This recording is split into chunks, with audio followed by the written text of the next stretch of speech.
بسم اللہ الرحمن الرحیم۔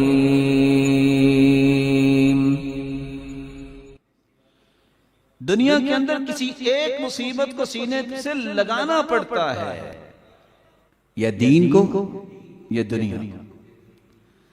دین بچانے کے لیے سزائیں سہنی پڑتی ہیں۔ کیا گناہ تھا اللہ کے رسول صلی اللہ علیہ وسلم کا؟ آپ کے سر مبارک سے خون، چہرہ انور سے خون، کندھے سے خون، جو حشت رکبت کو آپ کے گھٹنے زخمی ہوئے، آپ کے پاؤں سے خون، گالیاں ملی، کسی نے دیوانہ کہا، کسی نے مجنون کہا، کسی نے جادوگر کہا، کسی نے فراڈیا کہا۔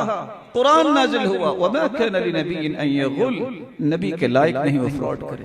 کسی نے بے انصاف کہا، کچھ ایسے بھی بدبخت تھے جس نے آپ کی طرف دیکھ کے تھوک دیا، اور ایسے بھی ذلیل لوگ تھے جنہوں نے کہا یہ تو حرام کی اولاد ہے، حلال کی اولاد نہیں۔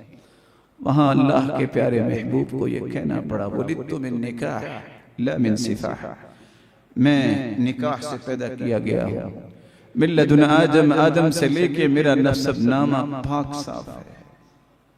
یحییٰ علیہ السلام کا کیا گناہ تھا جن کو گھسیٹ کے یہودی اپنے ڈیرے میں لا کے ذبح کر دیتے ہیں؟ یہ آزمائشیں تو آتی ہیں، یہ اللہ عز و جلال کا قانون ہے۔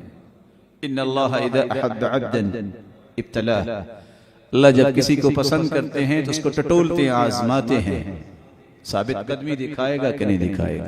اسی لیے تو بلال سے کسی نے کہا تھا بڑی احد احد کی آوازیں لگاتے ہو، اتنی مار کیوں پڑی؟ مسکرا کے کہا تب بھی تو برتن خریدتے وقت کھٹکھٹا کے دیکھتے ہو نا مٹی اچھی لگی ہے کہ نہیں، تو میرے رب نے بس تھوڑی سی آزمائش کی تھی، اللہ نے پھر کامیابی سے نواز دیا۔ کہنے والے تو کہتے ہیں کہ یہ اتنے سال کی جیل آخر کس گناہ کی پاداش میں یوسف کو ملی، لیکن ان کے پائے استقلال میں لغزش نہیں آئی۔ جو سیدھا دین پہ چلنے والا اس کو پریشانی کو نہیں، شہید بھی ہو جاتے ہیں، قیدی بھی ہو جاتے ہیں اللہ والے، لیکن جنتوں کے وارث بنتے ہیں۔ کیا گناہ تھا عیسی علیہ السلام کا؟ کس طرح اس کے جسم میں میخیں گاڑ دی گئی تھی، اور اس کی زبان پہ ہے کہ لفظ تھا رب ابن لی عندك بیتا فی الجنہ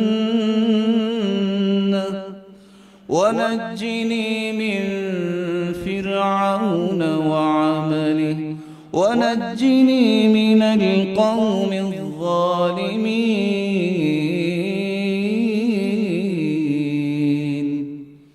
اللہ فرعونیوں سے بھی نجات دے دے، ظالموں سے بھی نجات دے دے۔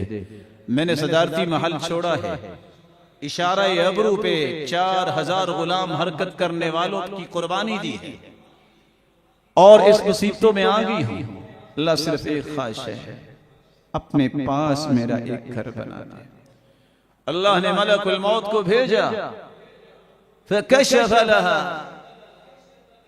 سترا عن بیتها، حکم ہوا کہ اس کا گھر اس کو دکھایا جائے۔ اللہ نے گھر دکھا دیا، دیکھ کے خوشی سے مسکرائی، اور ملک الموت نے مسکراتے ہی روح قبض کر۔ اللہ اپنے پیاروں کو ضائع نہیں کرتا، اس کے فیصلے ہیں۔ ہاں کچھ وقت ایسا ہوتا ہے کہ شماتت الاعداء ہوتی ہے، دشمن باتیں کرتے ہیں، لیکن میرا مالک کسی کو ضائع نہیں کرتا، یہ اس کے وعدے ہیں۔ اور لوگ دیکھ رہے ہوتے اچھا ایسا ہوا؟ نہیں، انبیاء اور صلحاء، تابعین اور تبع تابعین، یہ تاریخ ہے پوری۔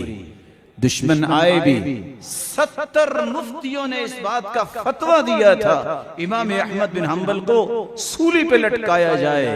کیوں؟ یہ قرآن کو مخلوق نہیں کہتا۔ وہ 70 کون تھے؟ ان کے ناموں کا بھی کسی کو پتہ نہیں، نام آج بھی زندہ ہے تو احمد بن حنبل کا زندہ ہے۔ حق ہمیشہ باقی رہتا ہے، باطل ہمیشہ ختم ہو جاتا ہے۔ الحق ابلج والباطل یتلجلج، حق ہمیشہ ثابت ہو کے رہتا ہے اور باطل پاؤں تلے روندا جاتا ہے۔